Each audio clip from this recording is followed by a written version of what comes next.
Mesdames et messieurs, bonsoir et bienvenue à cette émission d'Info 9. Le 3 novembre dernier, il devenait le plus jeune maire du Québec.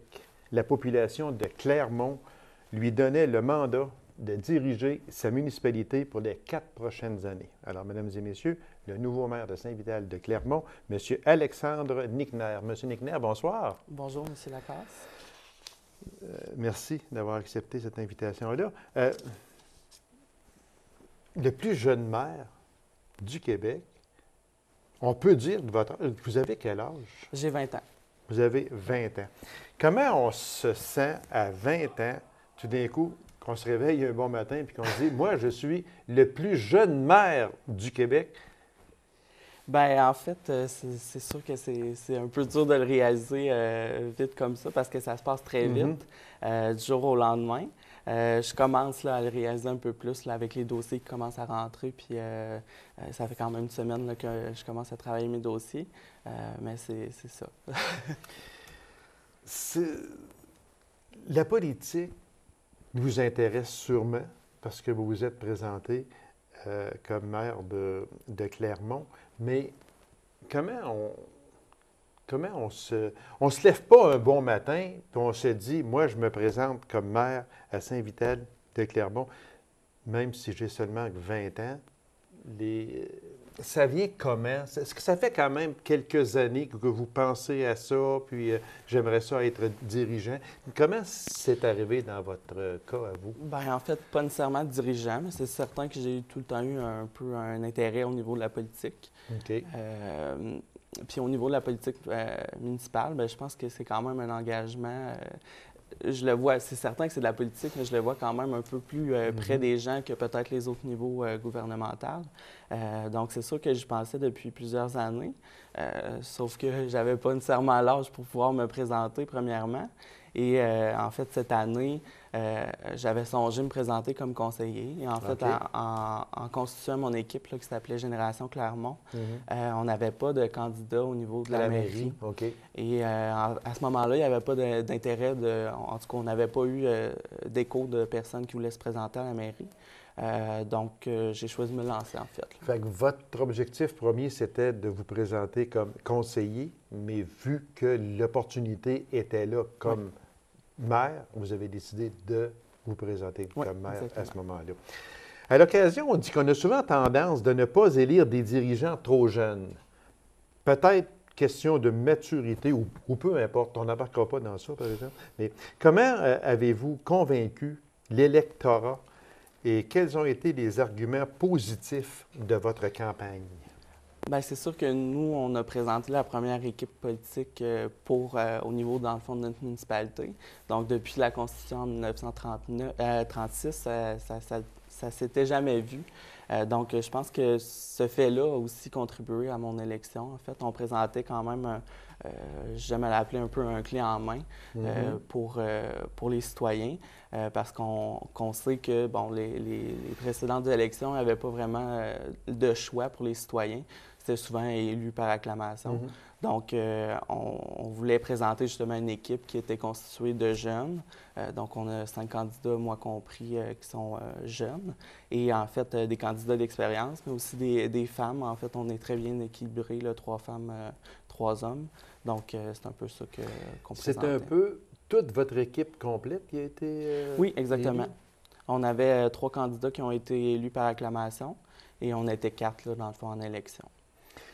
Ce n'est pas... Est-ce que c'est dangereux pour une municipalité de, moi j'appelle ça, recommencer à neuf parce que les dossiers sont là et puis vous n'êtes peut-être pas trop au courant des dossiers, donc avant de vous réhabituer, avant d'entrer dans les dossiers, si on peut s'exprimer ainsi, puis commencer à pousser les dossiers, il va falloir que tout le monde étudie un peu. C'est pas. Est-ce que ça peut retarder certains dossiers, à votre avis, ou bien non? Ça l'aurait pu, mais en fait, justement, notre équipe, on a quand même 2 conseillers sortants. OK. Donc, ils connaissent quand même bien les dossiers. Puis moi-même, là, je me tenais quand même informé là, des dossiers de ma municipalité. Et j'ai travaillé pour la Chambre de commerce aussi. Donc, je travaillais aussi au niveau de l'Abitibi-Ouest. OK. Parlez-moi de vous. Vous êtes natif de Clermont Oui, c'est exactement. Ça fait 20 ans que j'y réside, en fait, là. et vos parents demeurent-ils aussi à Clermont? Oui, ma mère y demeure, oui. OK. Donc, vous connaissez très bien Saint-Vital de Clermont. Oui, exactement. Monsieur Nickner, moi, si je vous demandais euh, qu'est-ce que vous aurez à changer ou à modifier à votre municipalité déjà existante depuis quand même plusieurs années, plusieurs décennies, qu'est-ce que vous allez apporter de nouveau à cette municipalité-là? Bien, je pense que ça va être un peu à l'image de notre campagne, que plusieurs ont qualifié de 2.0. En fait, justement, d'apporter peut-être la municipalité à un autre niveau et justement d'être sur les médias sociaux, de rendre un peu plus attrayant notre site Internet. Donc, de revoir aussi l'image de notre municipalité pour attirer justement plus de gens là, à venir s'établir à Clermont. On dit que la population de l'Abitibi-Ouest en particulier est une population vieillissante. Clermont, on dit que c'est une population jeune. Oui. C'est un plus? C'est vraiment un plus. Moi, je le vois vraiment comme la banlieue, en fait, d'Abitibi-Ouest. En fait, c'est à 15 minutes de la Oui, Sarre. c'est sûr, oui. Donc, c'est justement là, tu sais, les gens viennent s'établir à Clermont pour la tranquillité, pour pouvoir élever leurs enfants, justement. Donc, c'est un beau plus qu'on a, là, justement, à Clermont. Quels aspects positifs allez-vous mettre, mettons, en valeur là, pour inviter les gens à s'établir chez vous? C'est quoi que vous allez leur dire? C'est quoi que vous allez mettre en valeur? Parce que c'est sûr que, bon, Clermont, je ne veux pas déprécier Clermont, est loin de là. Sauf que Clermont, mais c'est une petite municipalité. Oui. Les gens qui y demeurent ne travaillent pas là, en général. Non. Vont travailler dans les mines un peu comme dans toutes les municipalités. Mais quels sont les aspects positifs que vous allez pouvoir dire, disons, à un couple qui les inviter à venir s'établir chez vous? Qu'est-ce que vous allez leur dire? Oui. Bien, en fait, c'est sûr qu'on a plusieurs quand même activités là, qui vont être créées en plus de ceux qui existaient déjà au niveau de Clermont. On a premièrement une école qui est quand même un plus là, au niveau du primaire. Mm-hmm. C'est certain aussi qu'on va faire des actions justement pour améliorer là, notre accueil au niveau des nouveaux arrivants. Mm-hmm. En fait, il y a un conseiller qui va prendre ce dossier-là. Il va même aller peut-être justement au niveau de Abitibi-Ouest pour siéger sur des organismes là, qui traitent de ce sujet-là. Parce qu'on veut s'impliquer justement un peu plus, oui, au niveau de notre municipalité, mais aussi au niveau là, de la MRC. Là. Parce que c'est sûr que Clermont est situé quand même à environ 10 minutes de la Sarre. Oui. Les taxes ne sont pas les mêmes. Si une personne s'établit à la Sarre, c'est sûr que le taux de taxation est le taux d'une ville avec beaucoup de services. Oui. Le taux de taxation à Clermont n'est pas le même, et avec raison aussi, parce qu'il y a beaucoup moins de services. Est-ce que ça peut jouer dans la faveur d'un couple, disons, qui aimerait mieux s'établir? Parce que, comme on le dit, c'est quand même juste à 10 minutes. Là, oui, bien, c'est justement. En fait, je pense qu'il y a peut-être une mentalité, justement, à changer en région, qu'on dit que 10 minutes, c'est vraiment élevé, mais quand on voit à Montréal que, tu sais, ça nous prend... Oh mon Dieu! Ça nous prend 45 minutes pour... À traverser le pont, des fois, c'est juste à traverser un pont. Fait que, tu sais, on est quand même choyé là, d'être seulement à 10 minutes. Et, bien, je pense que c'est quand même un bon point là, pour les personnes qui voudraient justement bâtir une maison, vraiment partir de zéro. Nos terrains sont quand même pas à un prix exorbitant. Des prix abordables. Exactement. Donc, je pense que ça peut être abordable, sachant que, bon, on a aussi une crise du logement un peu là, au niveau de la Sarre, mais aussi de la région. Là. Donc, ça peut être une option intéressante là, pour ceux qui voudraient se bâtir. Vous êtes étudiant à l'UQAT. Oui. Comment vous allez faire pour concilier les deux, mère et étudiant? Oui. En fait, c'était ma première session que j'ai débutée. j'avais déjà 2 cours qui se donnent par en fait, pas correspondance, mais par DVD. OK. Donc, je vais quand même faire mes examens là, mais ça me permet de jouer avec mon horaire un peu plus, là. J'ai moins d'heures physiques de cours, OK. en fait. Donc, je peux me permettre justement là, d'allier les deux. Votre décision de vous présenter en politique, est-ce que cette décision-là découle du Forum Jeunesse? Est-ce qu'on peut faire un lien Oui. entre les deux? Oui, parce qu'en fait, j'ai commencé à m'impliquer au Forum Jeunesse en 2012 OK. en tant qu'administrateur. Et c'est sûr qu'au Forum, on tient à ce que les jeunes s'impliquent au niveau politique, au niveau, tu sais, seulement d'aller voter, c'est très important pour nous parce que souvent, la parole des jeunes est peut-être pas ignorée, mais en tout cas est moins intéressante pour les politiciens, donc ils sont moins intéressés par nos intérêts, justement. Donc, on incitait les jeunes à se présenter au niveau municipal parce que, justement, c'est le niveau le plus près des gens. Et donc, en sachant qu'il y avait aussi un besoin là, au niveau de ma municipalité, je me voyais mal là, de dire aux autres de le faire, puis moi de ne pas le OK. faire, là, en fait. Là. Monsieur Nickner, quand on se présente en politique, on a des buts, on a des objectifs. Les conseillers ont tel objectif. Le maire, très souvent, a des objectifs peut-être un peu plus élevés parce qu'il devient le dirigeant d'une municipalité. Moi, si je vous demandais quel est le premier dossier à traiter pour vous, par vous, qui est un dossier de grande importance, qui vous tient à cœur OK. pour Clermont, c'est quoi? Ben, en fait, la première chose que je vais commencer à travailler, là, c'est vraiment le site Internet. Parce qu'en fait, c'est notre première vitrine pour les gens. Et tout le monde va sur Internet aujourd'hui. Exactement. OK. Donc, c'est un site Internet qui n'était pas nécessairement utilisé. Donc, on veut mettre les ordres du jour. Ça va nous permettre aussi d'être plus accessible pour les citoyens et justement de diffuser plus facilement notre information, dans le fond, parce qu'on veut être transparent, on veut être ouvert. Donc, inciter les jeunes aussi, tous les citoyens à venir aux assemblées. Donc, c'est un peu ça que mon premier dossier que je vais traiter. C'est sûr que j'ai plein de dossiers en tête qui m'intéressent, les nouveaux arrivants. On veut créer une politique familiale aussi. Et ultimement, mon grand projet, ça serait, ça va être en fait un plan d'urbanisation pour Clermont. Donc, d'imaginer un peu comment va être le Clermont dans 5 ans, 10 ans, 20 ans. Donc, on veut amorcer ce processus-là pour qu'on soit justement pas à la dernière minute et on puisse prévoir ce qui va arriver dans le fond. Est-ce que vous êtes une personne qui délègue? Est-ce que vous déléguez des dossiers? Est-ce que vous donnez des dossiers? Oui. Est-ce que vous incitez, est-ce que vous allez inciter les personnes autour de vous, vos conseillers, conseillères, à prendre des dossiers, puis à mener des dossiers, puis vous allez juste, c'est sûr que vous allez jeter un coup d'œil dessus parce que vous êtes quand même l'autorité. Oui. Quelle est votre optique sur ça? C'est sûr qu'en tant que maire, je ne peux pas tout faire. Donc, c'est certain que je vais déléguer, mais je pense que c'est pas... tu sais, j'obligerai pas personne à faire quelque chose. En fait, les gens vont le faire d'eux-mêmes. On est quand même une équipe, donc on a un peu les mêmes intérêts, on a la même vision pour Clermont.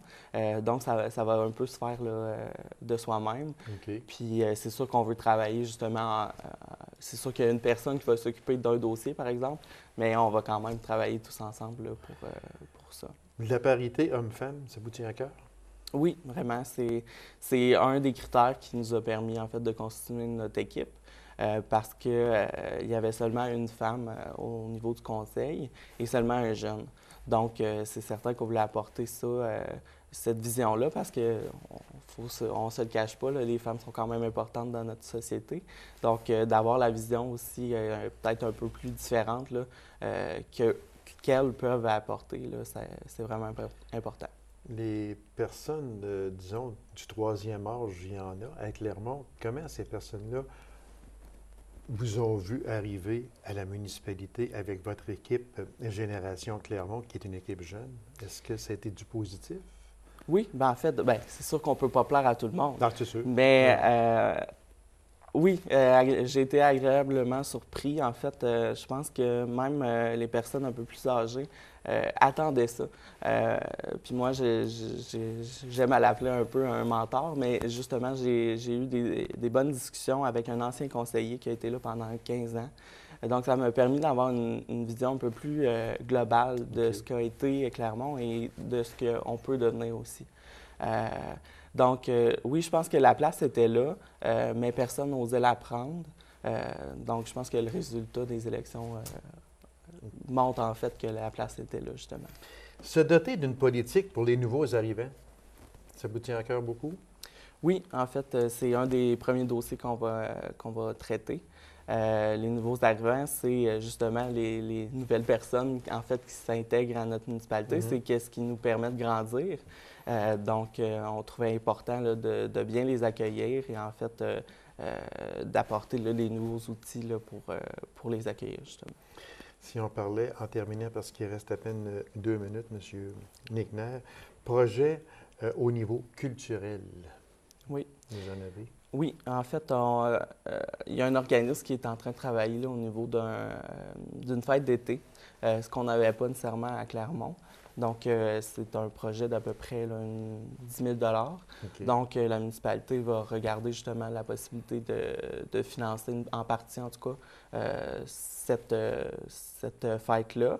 C'est sûr qu'on travaille au niveau de tous les autres organismes là, qui existent. On a un club motoneige, donc la fabrique aussi là, du village qui, qui apporte quand même beaucoup là, à notre collectivité. Donc, c'est sûr qu'on va travailler avec tout le monde là, dans cette optique-là.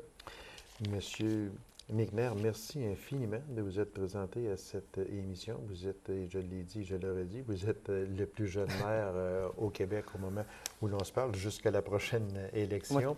Oui. Et puis, je vous souhaite un bon règne. Et puis, je suis certain que Saint-Vital de Clermont est entre bonnes mains, entre vos mains, monsieur. Merci. Nickner. C'est moi qui vous remercie. Puis, je vous souhaite tout le succès possible. Merci. Alors, mesdames et messieurs, courte pause et on vous revient immédiatement après. Restez avec nous.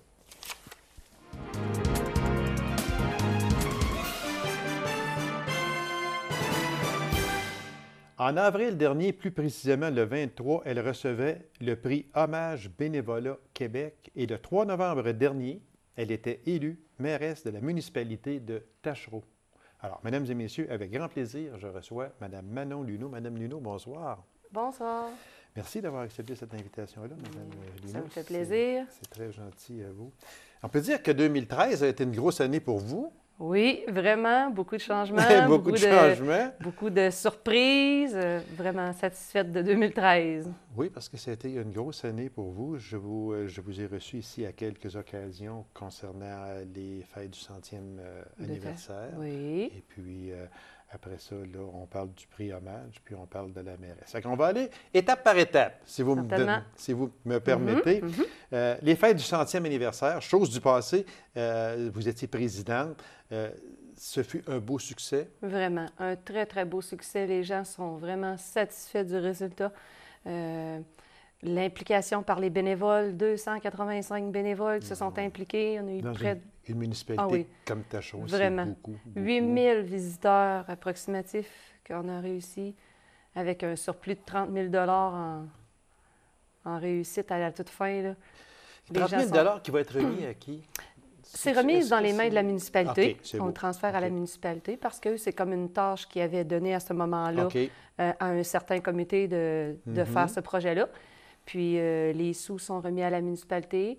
Puis la municipalité ensuite va le gérer d'une certaine façon. On a déjà discuté quelques sujets avec eux, mais c'est dans leurs mains à eux, mettons. Oui. Exactement. Donc, c'est fait un très beau succès. Moi, je vous félicite, Mme Luneau, pour premièrement, tout ce que vous avez fait depuis que je vous connais et surtout aussi pour le prix Hommage Bénévolat. Ça, moi, quand on parle de bénévolat, on sait tout ce que ça comporte. Le bénévolat. Puis quand on vous rend hommage pour le prix Bénévolat Québec, ça fait une surprise? Une surprise, vraiment, ça a venu un réconfort ou une flatterie qui a été qui m'a été offerte par cette récompense après tant de temps, parce que ça faisait quand même 25 ans que je faisais du bénévolat, mais j'en fais encore aussi. Oui, oui, oui. Mais c'est vraiment une récompense. Ça vient valoriser un petit peu également aussi tous les efforts qu'on peut avoir mis, parce que pour moi, le bénévolat, c'est comme travailler. Ouais. Les résultats, puis tout ce qu'on acquiert en connaissances, en technique de travail, peu importe, mais le bénévolat, je pense que c'est une belle chose qu'on peut mettre dans un CV puis qui nous apporte loin aussi, qui nous apporte très loin. Parce que quand on regarde ça, Hommage bénévolat Québec, c'est quoi exactement? Je sais que c'est bénévolat, mais est-ce que c'est au point de vue provincial? Non, c'est vraiment la province, le Québec, mais c'est aussi par secteur, par exemple. Il y avait des gens, mettons, de l'Abitibi-Ouest. Il y a eu des gens également avec moi dans l'Abitibi, secteur d'Amos. On est allé même, il y avait une personne qui était gagnante avec moi de Matagami. Il y avait un jeune homme d'Amos. Moi, j'étais dans le secteur de l'Abitibi-Ouest. Puis il y avait beaucoup de gens de l'extérieur dans d'autres régions. On pouvait aller avec Trois-Rivières, tout ça. Il y avait des gens. Et ce prix-là a été remis à quel endroit? C'était remis à Québec. À Québec, oui, par Mme Marois aussi également. Puis on est allé visiter, ça nous a donné la chance d'aller visiter le Parlement. Puis ils nous ont accueillis vraiment d'une belle façon aussi. On a été choyés de cette journée-là. Alors, félicitations à vous. Madame, merci beaucoup. Je sais que vous le méritez amplement. Le 3 novembre dernier, vous avez été élue mairesse de la municipalité de Taschereau. 52,71 % contre le maire sortant, 47,29 %, 227 votants du côté de M. Côté et 253 votants qui ont voté pour vous. Est-ce que c'est une surprise? Pour moi, M. Côté travaillait fort comme moi, je peux avoir travaillé fort. C'est quelque chose que je suis vraiment satisfaite. Pour de l'étonnement, vraiment à 100 % je ne pourrais pas dire non. J'ai travaillé fort. Je pense que moi aussi, dans les derniers 4 ans, j'ai comme fait un mandat auprès de la municipalité, mais en bénévolat ou par implication. Les gens ont pu aussi me connaître d'une certaine façon, de la façon que j'étais fonceuse, que j'étais persévérante dans les dossiers et tout. Puis les gens, je pense, qui ont pris leurs décisions selon leurs choix, aussi leurs croyances, puis de voir aussi les résultats que chacun des 2 candidats a pu apporter. C'est sûr que moi, c'est complètement pas en électoral, tu sais, mais c'est quelque chose qui est quand même dans le travail, la persévérance, puis dans l'approfondissement des dossiers. Est-ce que ça fait une campagne difficile, Mme Luneau? Pour moi, je l'ai trouvé assez difficile. J'ai eu beaucoup de choses... À quel point de vue? À prouver ce que je pouvais faire ou à prouver... Parce que vous arrivez, les gens vous connaissent avec les fêtes du 100e anniversaire, oui, avec d'autres jeux, l'écurie hantée. L'écurie hantée, puis exactement, mais de là à dire, est-ce qu'elle va nous faire une bonne personne à la mairie? L'autre, c'est M. Côté, c'est le maire sortant, on sait qu'est-ce qu'il peut faire et puis qu'est-ce qu'il a fait. C'est à vous à vendre votre salade, autrement dit. C'est ça. Moi, je pense j'ai vendu ma salade de mon côté sans comparer ce que M. Côté pouvait faire comparativement à moi, ce que je peux faire. Je pense que je me suis valorisée, moi, avec la pure vérité, transparence aussi. On ne défait pas une personne pour s'augmenter nous. Non, non. Puis, on dit ce que l'on peut apporter, tout simplement. Oui, tout gentiment, tout ça. Puis j'ai été rencontrer beaucoup de citoyens. J'ai pu aussi dire un petit peu les choses que je pouvais apporter sans faire des promesses électorales qui étaient grandioses, mais d'essayer d'aider simplement ce qu'il y a déjà que les gens aimeraient qu'on améliore. Puis aussi, de partir, moi, quand je disais beaucoup en élection aussi, de partir sur des bases solides, tout ça, mais c'était de restructurer l'équipe, de voir un petit peu de quelle façon chacun travaille aussi pour se bâtir une équipe forte, pour pouvoir ensuite se lancer dans les dossiers, mais avec les équipes qui y croient, puis qui veulent performer dans tel domaine. Les grands dossiers à venir à la municipalité de Taschereau, des dossiers qui vous tiennent à cœur, ce serait quoi? Bien, moi, c'est sûr qu'il y a une continuité que je dois faire parce que le conseil qui était là avant moi, quand même, ils ont fait un beau travail. Puis même, je veux continuer dans leur dossier aussi, qui c'était avec la vente Tembec, CFNO, qui s'en vient avec le développement biomasse et tout. Là. Fait que c'est sûr que celui-là, ça me demande beaucoup. Puis même présentement, depuis 2 semaines, je rencontre beaucoup de gens que ce soit avec le CLD, le CFNO, Tembec, peu importe. Je rencontre beaucoup de gens. Fait que ces dossiers-là sont vraiment importants, puis je veux les soutenir. Tu sais, je vais essayer d'aider ces gens-là. Puis aussi le développement qu'on veut assez économiquement avec les nouveaux arrivants que je veux travailler là-dedans, la station-service. On a le système des égouts aussi, mais travailler beaucoup en collaboration avec les organismes puis les entreprises existantes pour leur donner un petit coup de main puis essayer de voir... Allez-vous être une mairesse présente, une mairesse polyvalente, je ne sais pas, appelez ça comme vous voulez, là, mais allez-vous être une mairesse qui va être présente et qui va être transparente? Mais je crois que les gens, ils me voient beaucoup au sein de la municipalité. Je suis vraiment je m'implique dans beaucoup de choses aussi. Au bureau, présentement aussi, je suis plus au bureau. On a installé un endroit pour recevoir les gens aussi, tout ça. On est dans la restructuration de cette façon-là aussi. Puis, lors de ma première réunion que j'ai faite la semaine passée, les 2 mots que j'ai utilisés, c'était vraiment transparence puis détermination. Fait que c'est vraiment les mots que je vais continuer d'appliquer durant ce mandat-là. Mais oui, je m'implique vraiment beaucoup, puis les gens me voient beaucoup. Je suis beaucoup avec les gens en affaires, tout ça. Je vais les rencontrer, fait qu'ils vont me voir beaucoup. Quels seraient vos objectifs pour que votre municipalité soit plus visible? Comment allez-vous faire pour qu'elle soit plus visible? Pour la visibilité, c'est sûr que moi, je veux essayer de travailler beaucoup avec les gens, les médias. Okay. Je veux donner une visibilité de ce côté-là, mais aussi développer le site Internet de la municipalité. Ça, c'est une chose que... Parce que les gens aujourd'hui, oui, la technologie est là-dessus aussi. Puis, quand on dit on va aller chercher des nouveaux arrivants, bien, les gens cherchent des terrains, mais c'est beaucoup par Internet, tout ça. Fait que moi, le site de la municipalité, je veux vraiment l'approfondir, le rendre plus d'informations. Puis, à la municipalité aussi, on a quand même un journal, un petit journal, dans lequel il n'y avait pas de développement beaucoup dans ça, mais je veux foncer à cette façon-là. Puis, être beaucoup en partenariat avec les villes avoisinantes, tout ça. Je veux travailler avec les villages aux côtés, Villemontel, Launay, on s'en vient ici vers Authier, Macamic. La Ferté aussi, qui est un petit peu plus loin. Mais la Ferté est compris avec nous. Mais compris, mais c'est quand même aussi... Oui, Languedoc, il faut s'en occuper aussi. Oui, bien c'est ça. Fait que c'est toutes des petites villes, des villages avoisinants que faut travailler en équipe pour essayer de mettre une visibilité aussi. La façon de votre question, c'était de mettre de la visibilité. Oui. Fait que je crois qu'avec ces gens-là, puis... je vais essayer de le faire, en tout cas. Une question, en terminant très vite, lorsqu'il reste à peine 30 secondes. L'écurie hantée, elle a manqué à tout le monde. Est-ce qu'elle va revenir en 2014? Je souhaite beaucoup. L'écurie hantée, ça nous a fait beaucoup de peine. Même les citoyens l'ont demandé. Oui, on en a entendu mais parler on va beaucoup. Travailler vraiment fort l'an prochain pour pouvoir l'avoir. Je suis certain qu'avec votre persévérance, vous allez réussir à faire une autre écurie hantée. On ne sait pas où est-ce qu'elle va être. Elle va être à Tachereau, c'est sûr, mais on ne sait pas où elle va être. Mais je suis persuadé que vous allez mener à bien aussi ce dossier-là. Madame Luneau, merci beaucoup. Bon succès à vous. Puis, avec beaucoup de travail qui vous attend. Alors, vous allez être une mairesse présente, j'en suis persuadé. Et je vous remercie beaucoup, Madame. Merci également. Merci. Merci bien. Alors, Mesdames et Messieurs, merci d'avoir été là. On se donne rendez-vous à une prochaine émission de Info 9.